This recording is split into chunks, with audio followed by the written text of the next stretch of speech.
What's up, guys? It's me, Vince, writer, and I just watched Dearest Family. Look, I still didn't see Timestamper. I didn't see the other episode after this, so I'm not really a real Miraculous channel to begin with. Even though I'm a fan of the show, but I gotta talk about it somehow.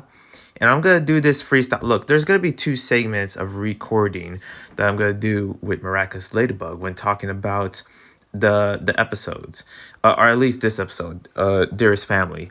And it's gonna be one where it's totally off the dome, where I'm just gonna go off scripted. And there's gonna be another one where I'm gonna actually see if I can actually get everything scripted and also get all my notes. Right now, I don't have my notes.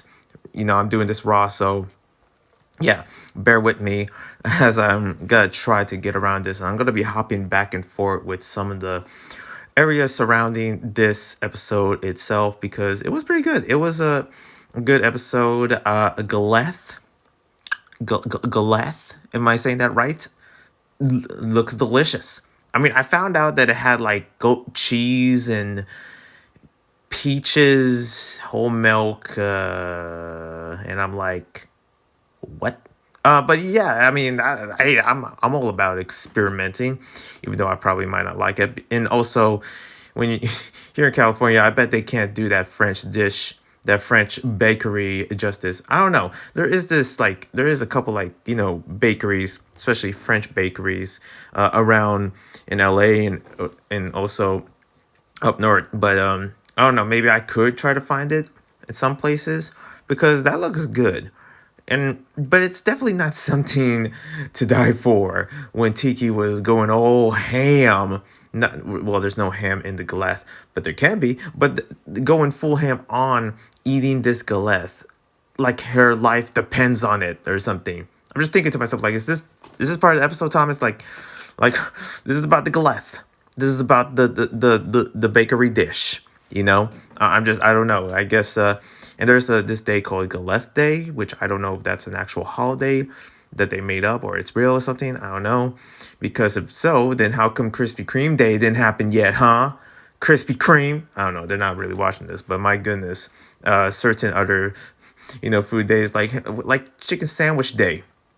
Man, America would be happy if there was chicken sandwich day, all things divided, politics aside, race aside, and we're just gonna have some all chicken sandwich, everyone's included. That should be it, right? I solve America's problems. Boom. No, but seriously, yeah, this episode was good. I like how, it wasn't really too crazy. And also, I don't really I don't really have a specific score for this episode.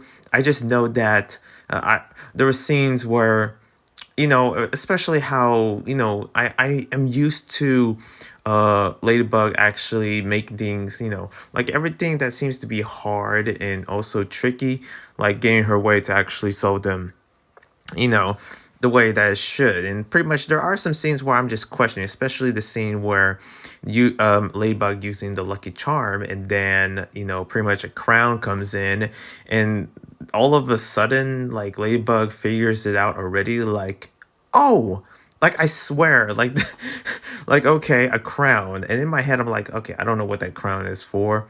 I don't know what the lucky charm gave you, but oh, for Ladybug, I guess she was like, that's right. It's the Galeth. And just go like, how did you know?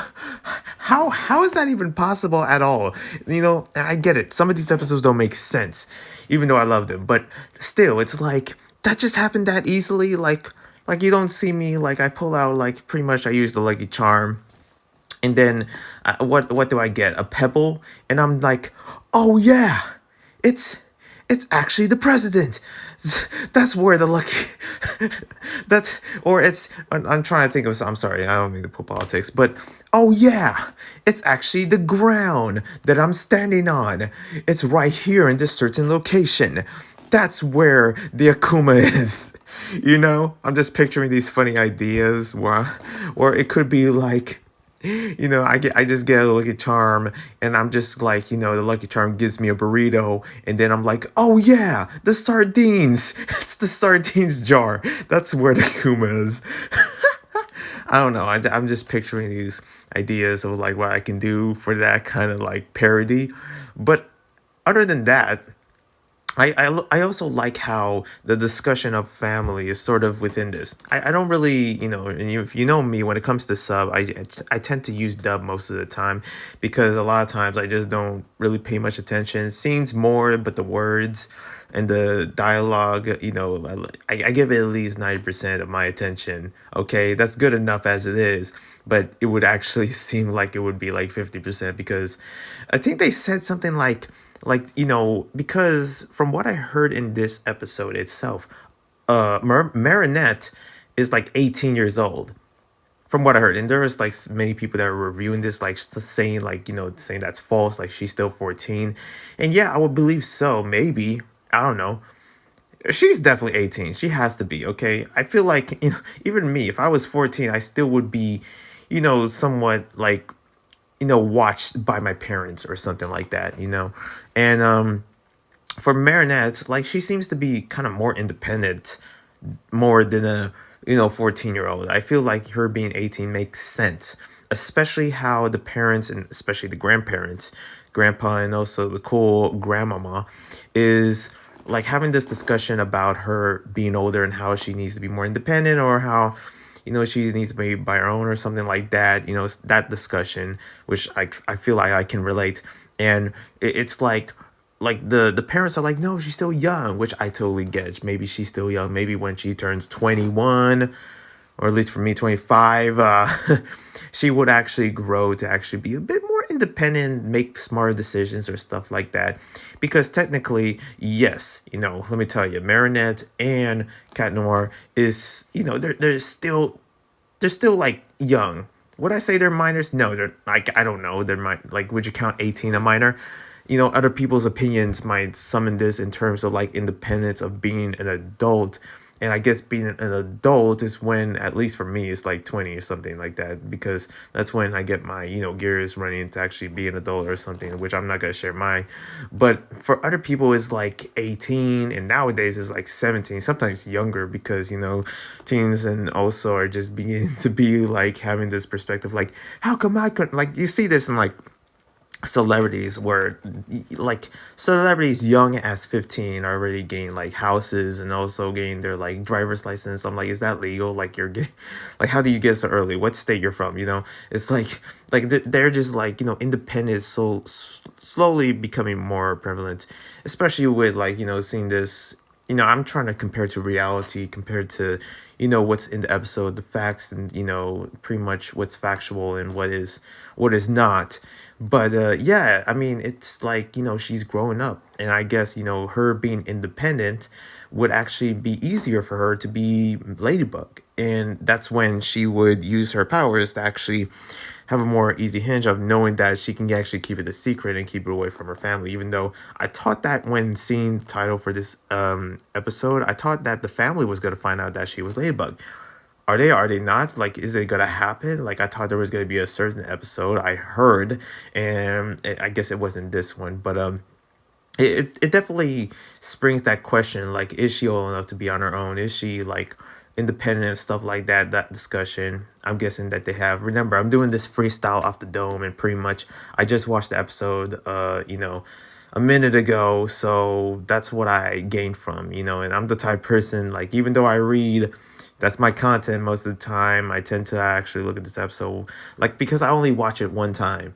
Okay, I'm just gonna give you it. Okay, let me tell you, I can give you anything. I suck at reviews. There, you happy?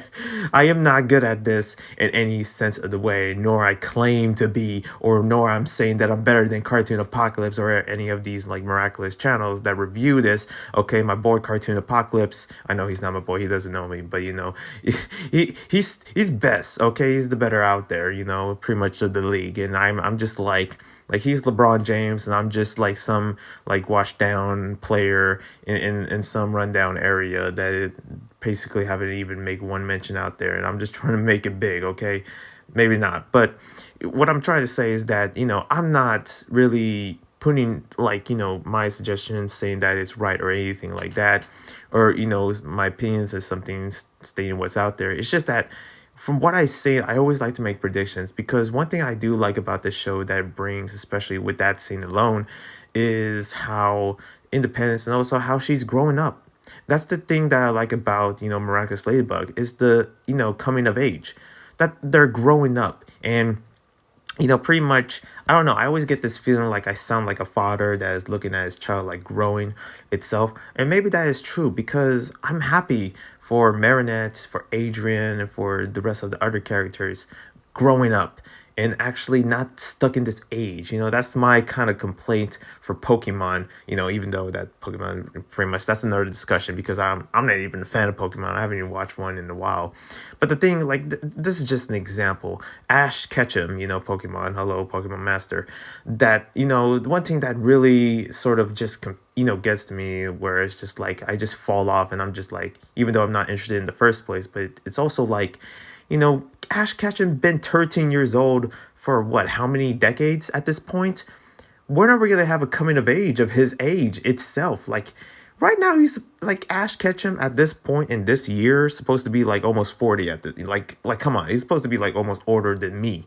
So that's what I want to see in this show and maybe other shows of that growing in of age and them actually growing up to adulthood because it does seem like that, like she's beginning to learn more in adulthood and it does reminisce that. At least that's what I hope that Thomas is really aiming for this show itself. Next part of this is also like how the Galeth or maybe Tiki, because I guess this episode itself is about Tiki and how like she tends to like not control powers and also how she's kind of like really in charge, especially like I really thought that Tiki was going to be akumatized in this episode. I really thought so, but it didn't really happen. It wouldn't make sense at all because how would Hawkmot actually go for like Tiki when she's a Kwame herself? And for Tiki, like I just like I didn't see her really human form. I guess it's not supposed to be that. It's basically supposed to be like some kind of like seeing the apparition form of her. You only see a little bit of the fairy in her, I guess, if that makes sense. Because from Tiki's view itself, from seeing like, the form that was in the scene where, Tiki becomes more hungry for Galette to the point where she literally makes like a Galeth, a ladybug Galeth that is the size of like 9 planets, like out of nowhere. Also, one thing that is like kind of like still confuses me is like Cat Noir turned into Space Cat Noir, just decided to go up there like freaking full on Jeff Bezos up on the Jeff Bezos SpaceX on up space to actually go to this big clouded like huge Galeth or whatever it is that Tiki created and just uses Cataclysm, just like tip, and just boom, it just disappears. And I'm just like, wait a minute, wait, hold on. You use like Cataclysm on a what? What was the monkey, the gorilla that Banana Queen Banana in Queen Banana, Cat Noir used Cataclysm and it only actually shattered the big gorilla a little bit. It uses Cataclysm and I think I saw the scene and I was like, wow, that must hurt. It did affect, the beast, which is the big gorilla. But for this cloud, easily you just eliminated it. And I'm just like, how? It's like the size of 9 planets. It's huge. Okay, it's out of this world, literally. And just uses like, boop, Cataclysm. I'm just like, what just happened? What just happened? Like Cat, like, my boy, you just used that so easily. How did you do it? Like, this doesn't make sense. Like, you just, oh my gosh, I'm just rethinking the scenes. And you be thinking I forget the scenes because due to the fact that I'm lazy when it comes to actually doing these miraculous reviews, But hey, I know my stuff. I still remember. And I can see it. But other than that, no, seriously, like from this episode itself, going back to my point of Tiki's very kind of like version, like, is there other human forms of other Kwamis? Are we going to see Sass's form? Are we going to see Plag's form?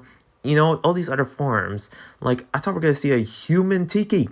I thought we were actually going to see Tiki in her human form. That didn't happen. And maybe it would make sense, maybe not. But it's like, they couldn't go for that route. just a little bit, or maybe make it like, very kind of like not showing like any human, like maybe it's like some kind of alien that Tiki's form is. It could be that. It could be that, but I guess not. And then the whole Galeth thing is like something that is still confusing. I get it. Galeth, it looks delicious. I saw the images, it looks bomb. But raving over something that's like what, peaches and goat cheese and whole milk, or yeah, no wonder I don't eat a galette. But but something to rave over a galette like dish, a French bakery, and that is the cause of Tiki's like rave and power crisis or whatever she calls it.